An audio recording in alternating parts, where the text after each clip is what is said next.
Go. If Starship doesn't impress you, I don't know what will. The music of our lives. You know? Now, let's get her on the line. The new show. Which I watch. Yeah, which you do. Tuesday night, 9 o'clock tonight on the CW is called The Ringer. Please welcome Sarah Michelle Gellar. Yeah. I like having my own theme music. Do you like that? I've always wanted theme music, like wherever I go, just like to walk in and have music. Wouldn't that be cool? Yeah, wouldn't it? Would you default to Starship, though? That's the question. I don't know, maybe like some Rocky Balboa music. Yes. Really cool. Oh, you want like a big... Something a little more triumphant. I like Sarah. Anthemic. I'm with it. There you go. Well, Yeah, that's what I'm talking about.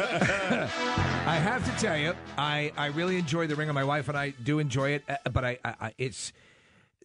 you have to invest some time in it because the payoff is there. But it's a very complex plot, but there's a lot to derive from it. I have to ask you, while you're in the moment, because you're playing twins in the series, do you ever forget where you are? Oh, please, I couldn't find the phone this morning.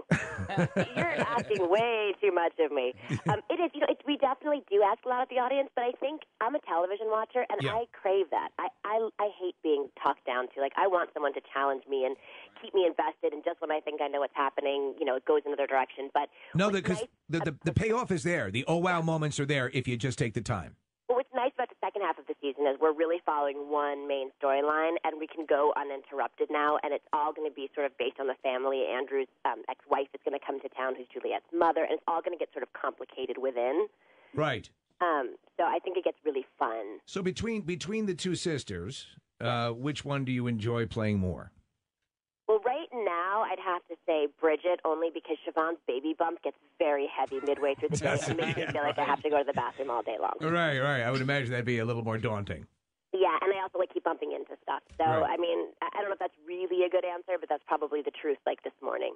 It's interesting to hear you say that you're a television watcher, because I just assume that people, Hollywood, Get jaded? that they don't watch TV. But I want to ask you, what show are you most embarrassed by watching?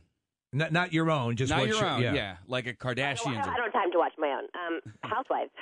Okay, really? Wow. Anywhere. Wait, Of Desperate Anywhere, House? yeah. Okay. No, Real Housewives of Anywhere. Real Housewives of Anywhere. Yeah. God bless you. I agree 100%. But don't tell me, because I was trying to be good this morning, and I went to bed very early last night, so I did not see last night. Okay, yeah. There are some things that you sort of feel bad for watching, but that you do anyway. I felt badly watching this whole season. Hey, I have to ask you about early in your career. You were on All My Children, and I had heard, and I always wanted to ask you this, if this was true or not, but that you were so good and you just outacted Susan Lucci that she had actually asked that you leave. I'd heard that too. Yeah. I don't think that would be true. Okay. I mean, I highly doubt it. All right, but that was what I had forever heard. That's why she left. Well, because it's obvious that you can outact Susan Lucci, and we were just wondering if that was the case. But I have to ask you, because I plead the fifth. you plead the fifth, from the soap opera, from Buffy, from all the things that you've done, are the most fanatical fans the Buffy fans? It's interesting. Yes and no. I mean, soap fans, they take their stories really seriously, and sometimes it's like the people you least expect.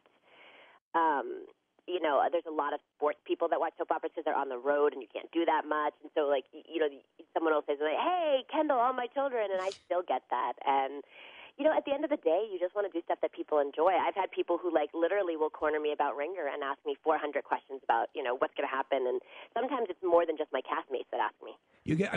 Let me ask you then. So as you're getting, the script and as you're shooting the show, I know that for a while, for example, for a show like Lost, they didn't let the cast in on developments. I mean, are you sort of kept in the dark and are just going page by page? Well, I'm an executive producer, so I actually know. Oh, well, that helps. I'm the only one that does know. Okay, so you're one of the few. Now, you have a great supporting cast. You have Nestor Carbonell, who's the FBI agent. Best.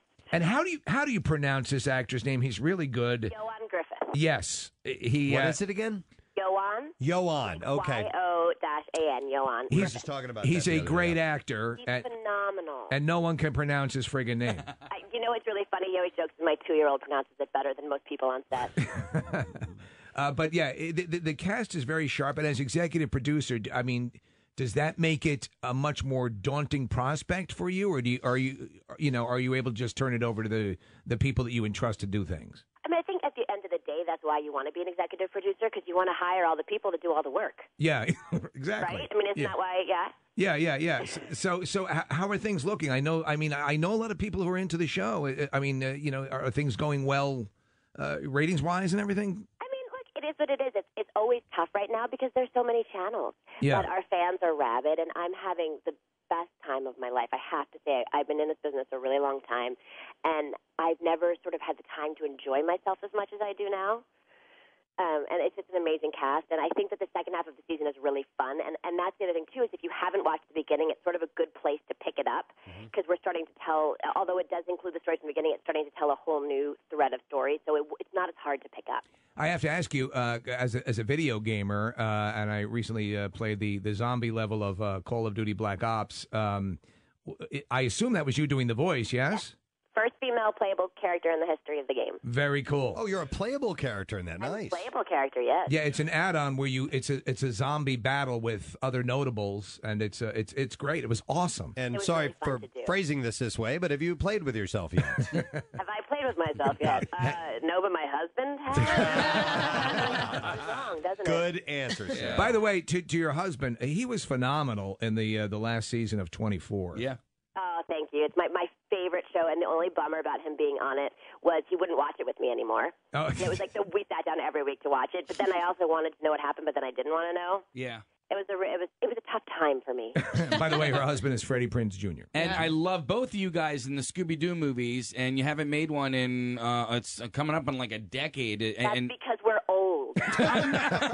So It there's... would be like Scooby-Doo with walkers. Yeah, who wants to see that? Well, I'm telling you, the second one got a little bit scary. I mean, it really, really did. My 6-year-old loves Scooby-Doo right now, and so I let her watch the second one. Well, when you need a wheelchair attachment for the Mystery Mobile, it's just doesn't work. But you get really good parking with the Mystery Mobile with That's the right. handicap sticker. So Well, I do enjoy the show. It's definitely an elaborate plot, but well worth people's time. So I'll be checking it out this evening. thank you. All right, Sarah. Thanks. 9 o'clock tonight on the CW. Sarah Michelle Gellar. Take care, Sarah. Very cool. Yep. She's very cute, man.